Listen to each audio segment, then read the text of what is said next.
Hey everyone, I just wanted to give a quick shout out to my friend's new channel, Behind the Words. He's just getting started, and it's his first time doing this, so be gentle if he doesn't post that much yet. The channel is all about short horror stories, dark, mysterious, and full of eerie twists. If that sounds like your kind of thing, go check it out and subscribe to show him some support. The link is in the description and also in the comment section. And thank you to everyone who does, it really means a lot. If anyone out there needs help with a shout out for their channel, feel free to let me know. I can help you out so you can grow your channel too. We support and help everybody here. That's what this community is about. Now, let's get into the video. At 19, the man I loved drugged me and left me unconscious in an abandoned building during a thunderstorm, my worst fear. He stole my father's police badge to pose as an undercover agent, spending 5 years embedded within the Black Vulture Syndicate to avenge my parents' deaths. He returned a broken hero, bound to a wheelchair, yet hailed as a man of honor. I found him, married him, and stood by his side as he rebuilt his life, believing our love had survived everything. But it was all a lie. His real wife wasn't me. And when he begged me to end the pregnancy we had prayed for over 3 long years, for the sake of his other family, I agreed. 7 days later, I stepped off a skyscraper. And that was when he finally went mad. My hand pressed against my stomach as if I could shield the tiny life inside from the storm tearing me apart. The anger and confusion twisted through me until only numbness remained. When I finally lifted my eyes to the man who had once promised to protect me forever, my voice came out hollow. "So that's it, Caleb? You won't even explain this." I held up the marriage certificate, my fingers trembling. "You just want me to get rid of the baby we fought so hard to have so your precious lover can take my place?" His eyes reddened instantly. He reached out, then froze when he saw how empty mine were. "Elara, I'm sorry," he rasped, "but I can't let Serafina die." He spoke quickly, desperately. "When I was undercover, she saved my life more than once. If not for her, I'd never have made it back to you or avenged your parents. She's broken because of me." The trauma left her with severe depression and anxiety. "She has no one, Elara. Only me." He leaned forward, pleading. "Just let her have her baby. Once she's safe, I swear I'll spend the rest of my life making it up to you." Atoning. I laughed bitterly, my stomach tightening in pain. I endured years of treatment and injections just to carry this child. And now you want me to kill it? My voice shook as the tears finally came. "This isn't just a pregnancy, Caleb. This is a life. Our life. How could you even ask that?" When I broke down completely, my voice came out like a scream. "If you try to trade my child's life for hers, I'll die right here in front of you." "Elara," he shouted, his face contorted with anger and frustration. "You think I'm not torn apart too? She'll vanish if she doesn't give birth. It's complicated. She's tied to some kind of system. If her mission fails, she ceases to exist." He drew a shaky breath. "You're strong. You have me, our home, everything we've built. But she's fragile, barely holding on. Please, Elara, understand. Just this once." He couldn't face me. He spun his wheelchair sharply and rolled out, slamming the door behind him. The sound echoed through the hollow space in my chest. I sank to the floor, clutching my stomach, tears spilling in silence. How had we come to this? The same man who used to hold me close through thunderstorms, whispering softly to my belly, "It's okay, little one, Daddy's here," was now begging me to destroy that same life. Time blurred. My phone rang, shattering the quiet. "Hello, Elara," came Serafina's voice, dripping with smug sweetness. "I thought I'd give you a little pity, woman to woman. Caleb's with me right now for my prenatal checkup. You know, he looks so good when he stands. Too bad, he never told you he could." The world tilted. "Oh, and that depression thing?" she added with a mocking laugh. "That was just a performance. I made him choose between my baby and yours, a little test to prove who he really loves." Her tone turned cold. "You are his childhood sweetheart, sure, but I'm the one who bled for him. The bond we share is something you'll never understand." She paused for effect. "Those 5 years of marriage? Nothing but a dream. He's been living with me on the west side for 3 years. And that marriage certificate? He wanted you to find it. He hoped you'd be smart enough to step aside." Then she sent a video. In it, Caleb stood tall and steady, walking beside her as he guided her into a clinic. The nurse smiled. "Mr. Hayes, you take such good care of your wife." He didn't correct her. The image sliced through me like glass. My hero, my husband, the man who once risked everything for me, now walked for her.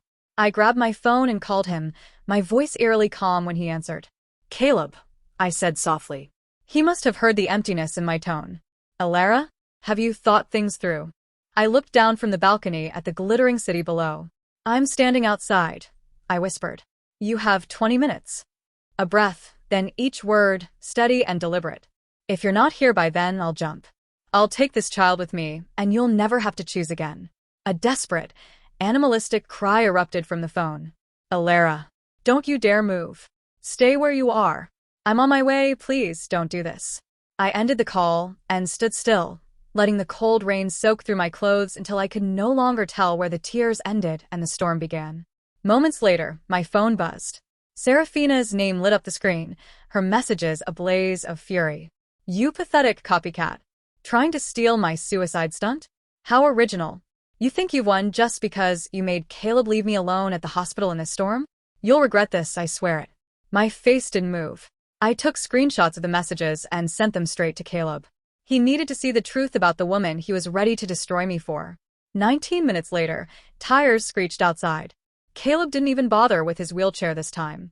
He ran into the building, dripping wet, his eyes wild with panic.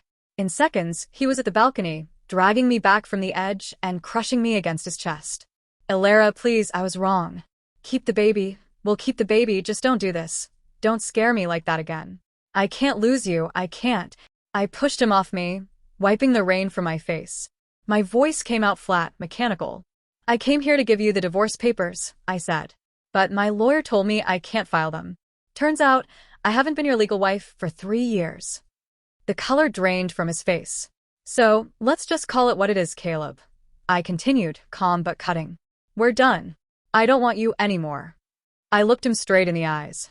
I don't want to destroy the memory I have of the boy who once would have died for me. My gaze dropped to his legs, steady, strong, no longer paralyzed. "And congratulations," I said softly. "On walking again." His whole body sagged as though my words had knocked the air out of him. "Alara, please, it's not what you think," he stammered, reaching for me. "I wasn't hiding it, I swear. I just wanted to surprise you when I fully recovered. I never planned to leave you. I can't live without you." There was a time when those words would have broken me open, made me believe again. Now they were nothing but poison. He grew desperate, words tumbling out in frantic gasps. "Don't believe anything Serafina said. She's having another breakdown. She doesn't mean it. I'll deal with her, I promise. I'll fix everything, Alara. Just don't go. Don't give up on us." I was so tired. My soul felt hollow. "Okay," I whispered. Relief washed over his face. He carried me to the bed, gently drying my hair and skin with a towel, his touch tender, reverent, as though I might vanish if he wasn't careful. I closed my eyes and pretended to sleep. 15 minutes later, the bed shifted. He moved quietly, every sound measured, as if afraid to wake me. Then the door clicked shut. That sound was the end. The final proof. I slipped out of bed, put on my coat, and followed him into the rain. I needed to know what fixing things really meant to him.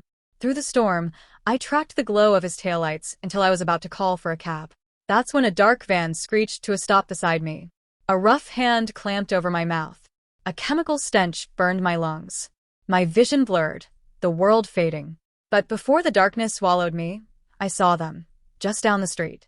Caleb, holding Serafina close, shielding her from the rain. His arms were wrapped around her as though she were the most fragile thing in the world. His eyes, once filled with love for me, now glowed with something far worse. Devotion. When I came to, the air reeked of rust and mold. My head throbbed, my body ached, and the ropes cutting into my wrists were soaked in blood. The dim light revealed crumbling walls, a forgotten warehouse. I twisted and fought, but the bindings only tore deeper into my skin. Footsteps crunched outside. I forced myself to go still and shut my eyes, pretending to be unconscious. A man's voice, low and coarse, drifted through the door. Orders from the boss. Rough her up. Make sure she learns her place. Another voice followed, slightly uneasy. Fine. Just don't kill her. Anything else goes. The next 3 days were a nightmare with no end. They took turns breaking me down, body and spirit, until all I could do was curl up on the filthy floor, arms wrapped around my belly, whispering over and over. Please, I'll give you whatever you want. Just don't hurt my baby. Call my husband. He'll pay. He'll save us. They laughed like hyenas, but one of them actually made the call. The phone was put on speaker. 500,000. One of them barked. For your wife and her unborn kid. Otherwise, we'll send you 2 bodies. Hope flickered through my fogged mind. Caleb would save me. He had to. Then his voice came through the line. Cold, sharp, unfamiliar. What is this? Some kind of joke? My wife's fine. Don't call again unless you want the police involved. The call ended. Silence. One of the men spat near me. Hear that? He doesn't give a damn. Something in me cracked. No, please call again. Let him hear me, please. They called. It went straight to voicemail. That empty, robotic voice was the final nail in my coffin. After that, their cruelty grew worse, until one final, searing wave of pain ripped through me. Warm blood pooled beneath me. My child was gone.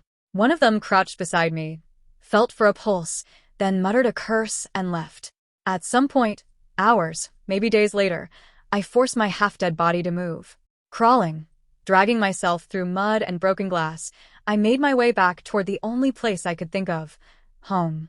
When I reached the house, laughter spilled out through the windows. I froze. Inside, Caleb was carefully bandaging a small cut on Serafina's finger. Around them sat his old comrades, chatting over drinks. One of them chuckled. Guess the wife's learned her lesson. Caleb's too patient with her anyway. Man like him's bound to have other women. Another snorted. It's just a baby. No reason for her to lose her mind. Serafina deserves her turn. Someone else hesitated. Still, what if this whole stunt went too far? Caleb didn't send anyone after her. It's risky. What if she finds out he planned the kidnapping?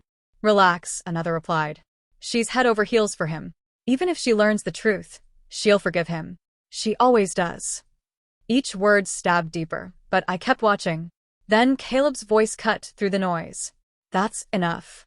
Just make sure she's found alive. Nothing more. He turned to one of the men. Prepare the West House.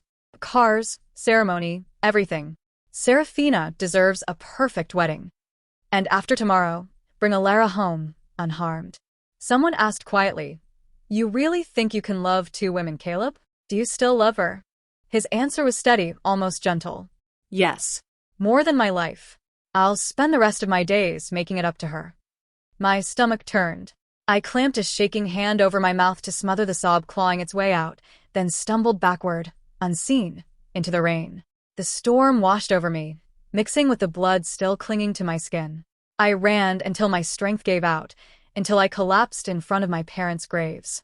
There, among the cold stones and the whisper of rain, I cried until there was nothing left to cry out, until even my soul felt empty.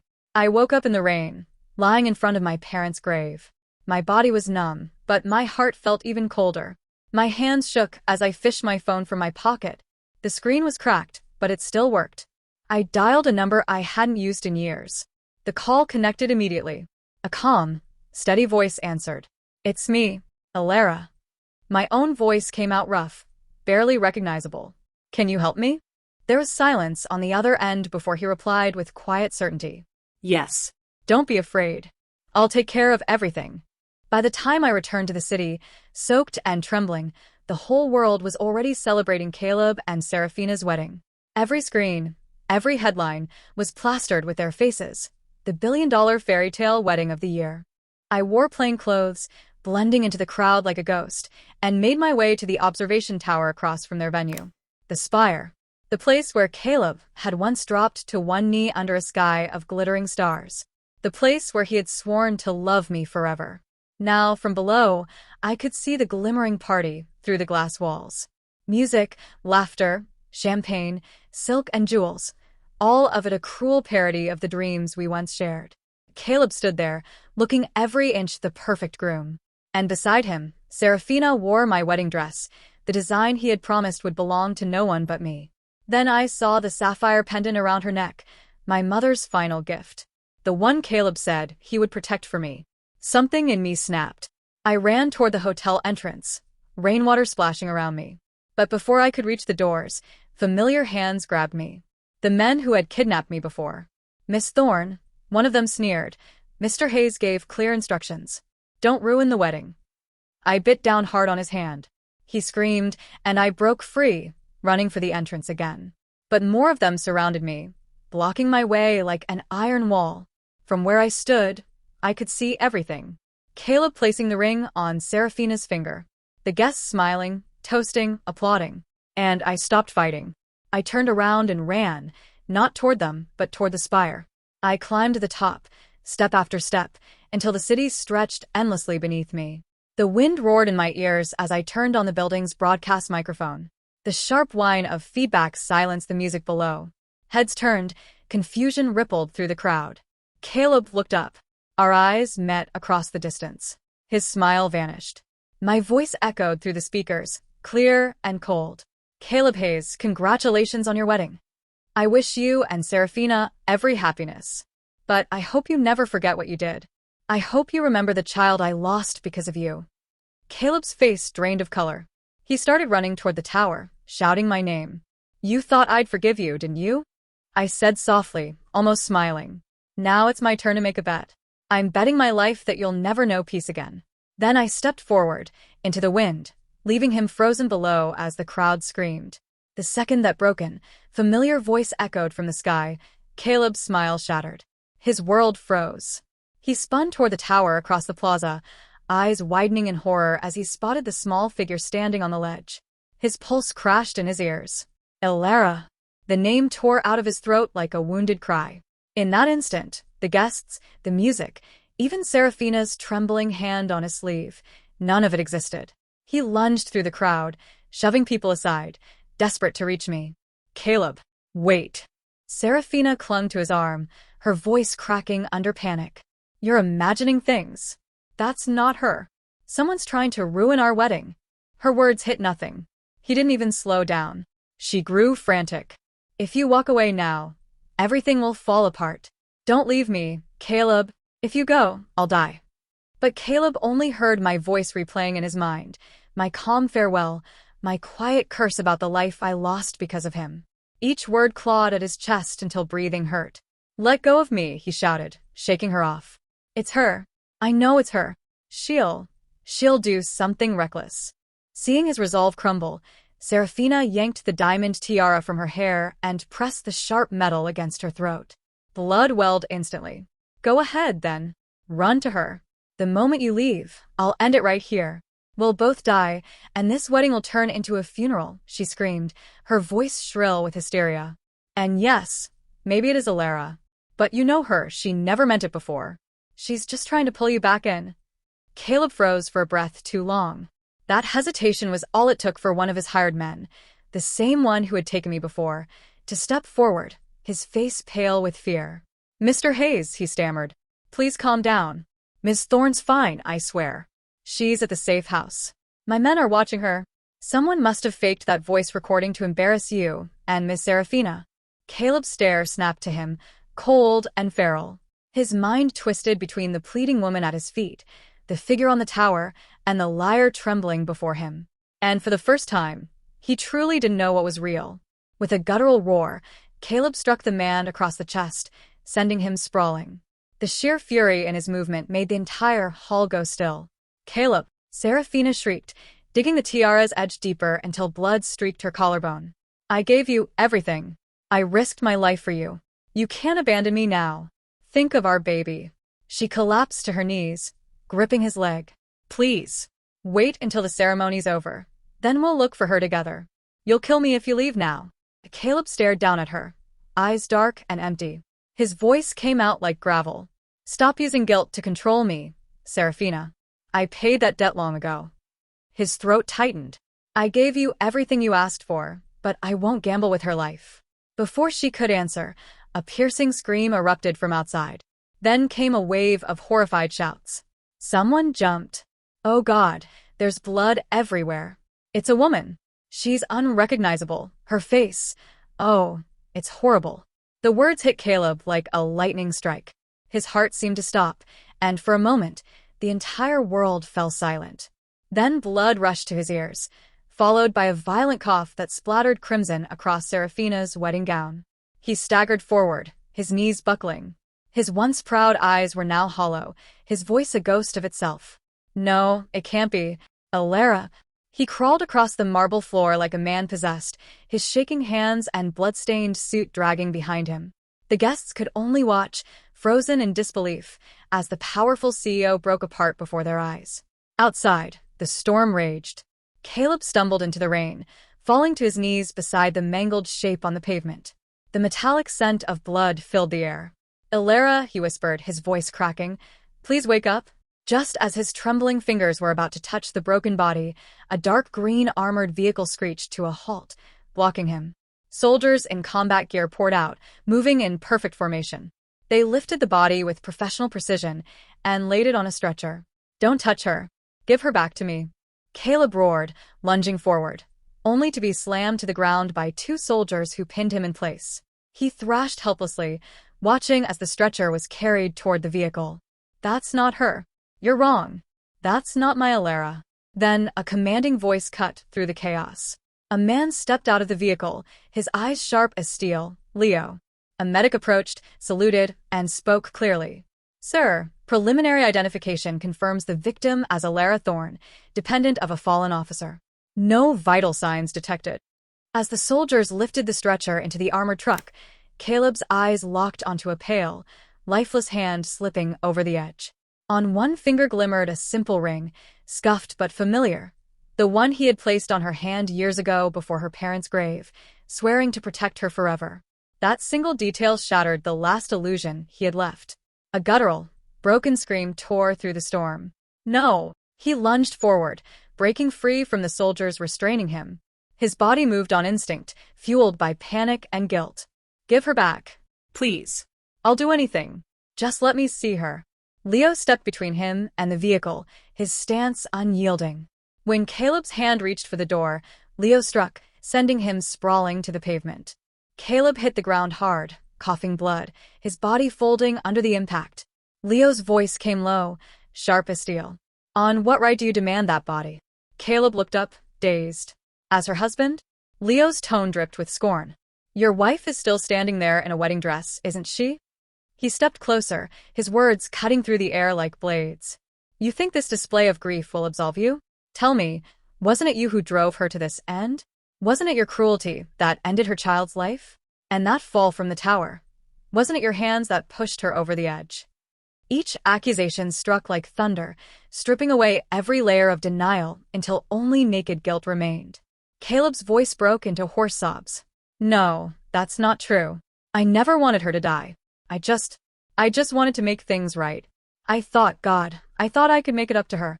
We could start again, have another baby, rebuild everything." His words dissolved into a choked, incoherent mess. "It's my fault, all of it's my fault. I should be dead, not her." He collapsed to his knees, slapping himself hard, again and again, as if pain could rewind time. Each hit echoed in the rain. His face grew swollen and bloodied, his body trembling uncontrollably. I killed her, child. I deserve to die. I'm a monster." He sobbed until his words became only broken gasps. Why? Why did it have to end like this? Why did I lose everything I loved? Cruel. Leo's voice cut through the storm, sharp with disdain. "Don't call it cruelty, Caleb. You're reaping what you sowed." He stepped closer, his gaze unflinching. "You wanted to be worshipped by one woman while loved by another. You played both sides and burned the one who would have walked through fire for you." Then his tone turned icier still. "You claimed to fear Serafina's erasure, didn't you? Funny. The ceremony's been going on for quite a while. Why is she still standing there, perfectly unharmed?" Caleb's head snapped toward Serafina, confusion and dread flashing across his face. She flinched, pale as marble, instinctively stepping back. Leo's command cracked through the silence. "Confiscate her phone. Restore every deleted log." A soldier obeyed, pulling the device from Serafina's shaking hands. Within seconds, the sound system erupted with an audio file, one that silenced the entire hall. Serafina's voice played first, dripping with artificial sweetness. "Depression? Of course I faked it. How else could I make him pity me?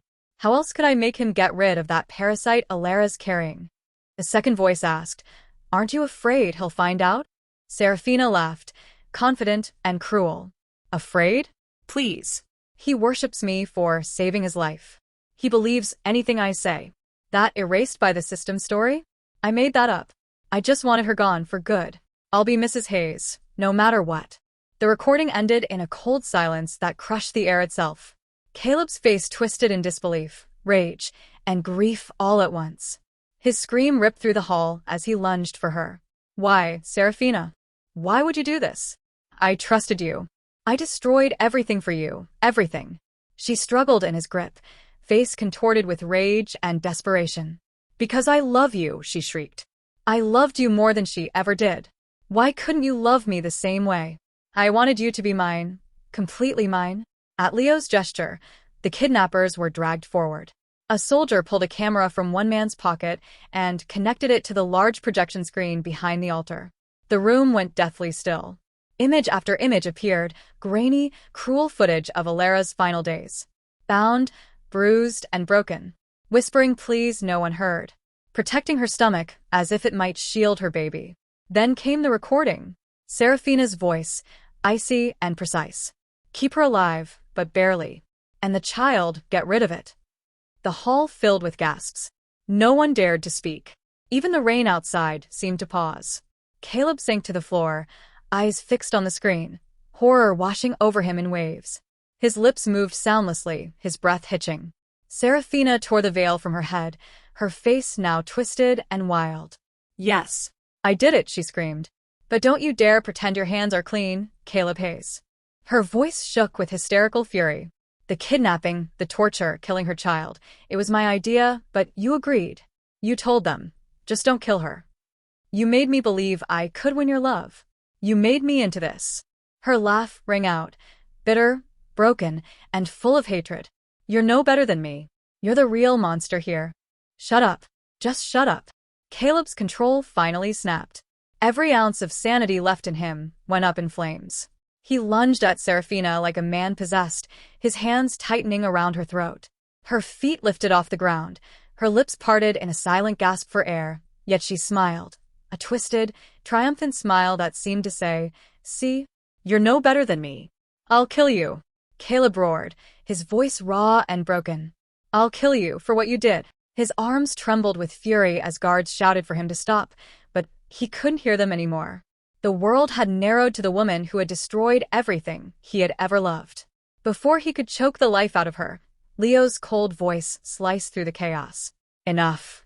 Two soldiers rushed forward, wrenching Caleb away. Serafina collapsed to the ground, gasping and clawing at her bruised neck, her expression a mix of pain and delirious satisfaction. Leo's expression remained unreadable as he turned to his men. His words, though calm, carried the weight of final judgment. "Record this. Serafina Vance, charged with conspiracy, abduction, aggravated assault, and murder. She will face the maximum penalty under the law." He paused, then looked at Caleb, who was trembling in shock and disbelief. "And Caleb Hayes, charged as an accomplice to every crime, including reckless endangerment and negligence resulting in death. The evidence speaks for itself." He gave one final order, his voice low, but absolute. "Arrest every last person involved. Let the world remember the cost of crossing the line you were never meant to cross." Leo's gaze drifted briefly to the massive screen, still flashing images of my torment. For a fleeting moment, his composure faltered, sorrow flickering across his features. Then it was gone, replaced by resolve. "Take them away." Epilogue. Justice came swiftly.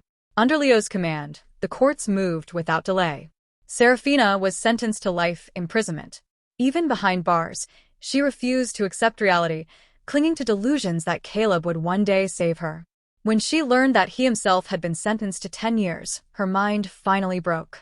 In a stormy night's frenzy, she ended her own life using a sharpened piece of metal.